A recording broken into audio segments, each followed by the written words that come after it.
24 മണിക്കൂർ നീണ്ട രാപ്പകൽ സമരം അത്യന്തം ആവേശകരമായിരുന്നു. VS അച്യുതാനന്ദനും പിണറായി വിജയനും കോടിയേരി ബാലകൃഷ്ണനും പന്ന്യൻ രവീന്ദ്രനും അടക്കമുള്ള എല്ലാ നേതാക്കളും മുഴുവൻ സമയവും സമരപ്പന്തലിൽ ചെലവഴിച്ചു. സോളാർ വിഷയത്തിൽ ഇടതുപക്ഷം നടത്തുന്ന സമരത്തിൽ നിന്ന് പിന്നോട്ടില്ലെന്ന് വ്യക്തമാക്കുന്നതാണ് ഈ സാന്നിധ്യം.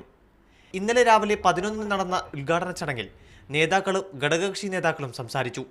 അപ്പോഴേക്കും ഉച്ചഭക്ഷണത്തിന് സമയമായി. 3 കൂട്ടം കറികളും പായസവും ചേർത്തു ഉച്ചഭക്ഷണം. ശേഷം നേതാക്കൾ പത്രപുസ്തക വായനകളുമായി സമരപ്പന്തലിൽ നിലകൊണ്ടു. ഇടയ്ക്കിടെ പോഷക സംഘടനകളുടെ പ്രകടനങ്ങൾ സമരപ്പന്തലിൽ എത്തി.